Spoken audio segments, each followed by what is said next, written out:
namin sa Delta Gate hangar sa Pasay City.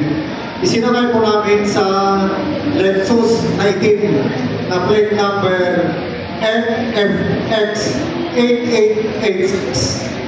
At sa kabilang apat po namin ng Hilux na bulletproof din na black, plate number Eco Alpha Foxtrot 7121. At yun po yung dinala nila Sergeant Tube at saka ni Gonzales doon sa Ilocos.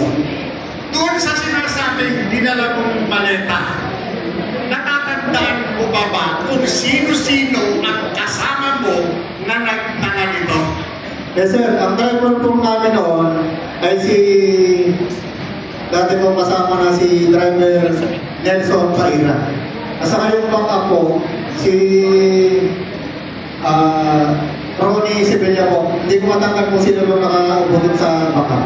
At itong mga kasama mo, mga ano ito, tauhan nilo. Kasama ko po, empleyado po ni Boss Sally po. At itong mga ginagawa na ninyo, pagdadala ng maleta na naglalaman ng pera, sino ang nag-utos sa inyo?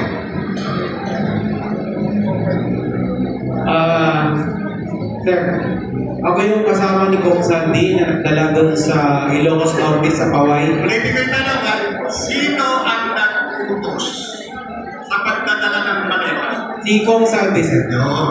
Kanino ibibigay ang maleta? Bahay po ni Big Presidente po yung napuntahan namin.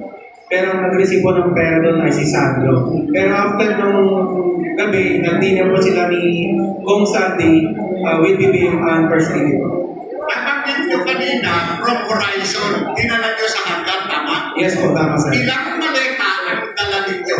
5 sir, 5. Kung matatandaan ninyo, yung 5 maleta, ano-ano yung mga sizes dito? Isang sizes lang yun, sir. Estimated ng laman nun is 50 million pataas. 50 million? Yes, sir. Okay. Itong 50 million na ito, dinala nyo sa hanggang, iniwan nyo sa hanggang? No, sir. Nag-flight po kami ni Kong Sandy with air taxi via plane. Naglakad po kami sa airport. Isa na kayo sa aeroplano. Yes, sir. Ibig sabihin, merong bidding ito, airway bidding, tama ba? Yes, sir. Nasa inyo yung kopya ng airway bidding. Ano po niya, sir, is si Martin Romualdez po. Ang ng plane, sir. Private plane. Pakiulit nga, saan nyo dinala? Sa Lawag City, sir, nag-flight kami, sir, sa Lawag. Dinala namin sa Paway, sir. Pagdating sa Lawag Airport, paano kayo nag-transport? By boat? By land? By land po, sir. Bali, may sumundo na po sa amin doon ng mga PNP. Uniform personnel, sir. Uniform personnel assigned saan?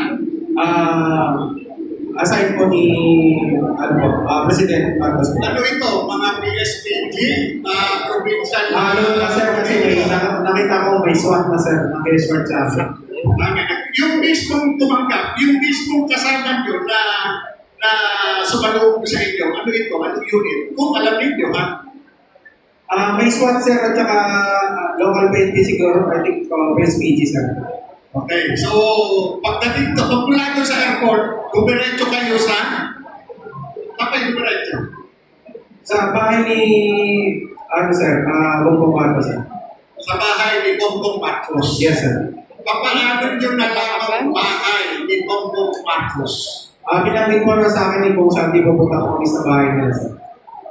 Sinabi ng boss mo. Yes, sir. Tapos pupunta namin po yung bahay ni President Bongbong Marcos, sir. Yung boss ko na si Sandy ko. Yes, sir.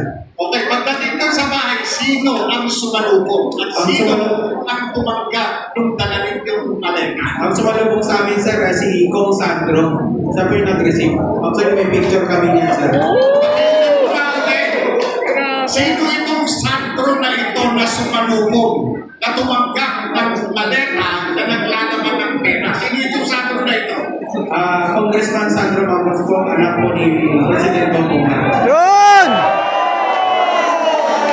Paano ka naman nakakasiguro na itong tumanggap ng maletang dala-dala ninyo mula Maynila ay itong si Kong Parang attorney na siya, Sandro ano. Marcos.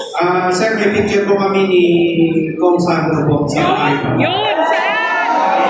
Maliban doon sa sinasabi mong delivery, nakiilang ulit kayong nagdala ng pera Isang beses na po kami nagdala ng pera sa bahay. sa bahay niya sa Ilocos.